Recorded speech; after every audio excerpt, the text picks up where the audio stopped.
राधे राधे, हरे कृष्णा। कैसे हो आप सभी लोग? आशा करती हूँ आप सभी परम मंगल में होंगे, स्वस्थ होंगे, अच्छे होंगे।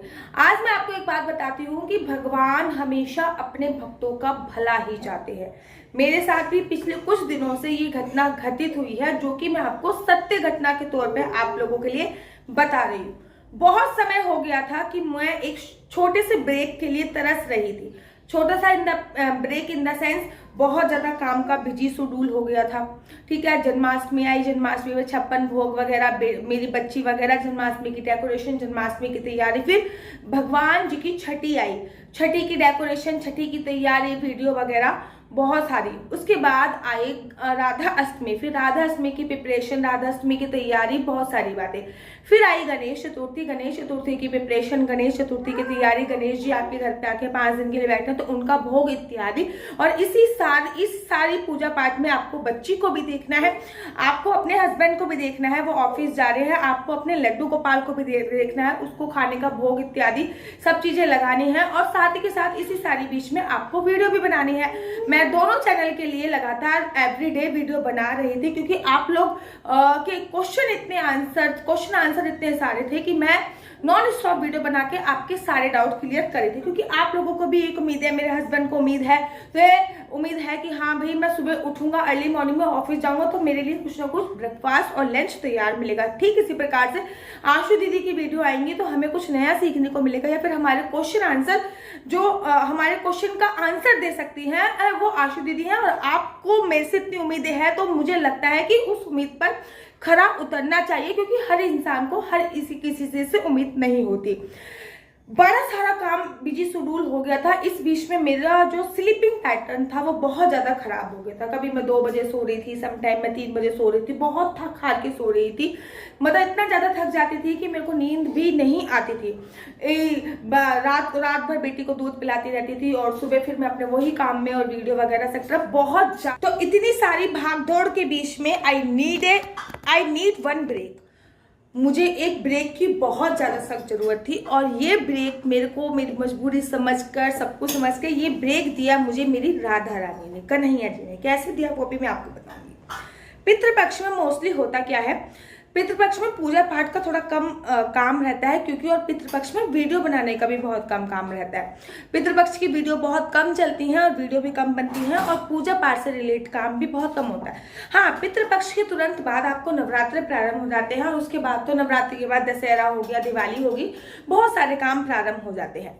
तो जैसे ही मेरे गणेश जी का विसर्जन हुआ वैसे ही मुझे बहुत तेज बुखार आया। इतना तेज बुखार आया कि मैं खड़े होने में भी असमर्थ महसूस कर रही थी।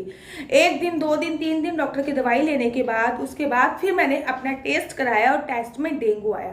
राधा रानी की विशेष अनुकंपा से डेंगू जो है वो मैंने घर पे रह के ठीक कर लिया। उसके लिए वीडियो ऑलरेडी मेरे यूट्यूब चैनल पे आने वाली है कि मैंने घर पे रह के डेंगू जैसी बीमारी कैसे ठीक कर ली, वो वीडियो मेरे यूट्यूब पे आ रही। लेकिन सबसे बड़ी बात यह है कि मुझे एक लंबा चौड़ा सा ब्रेक मिला।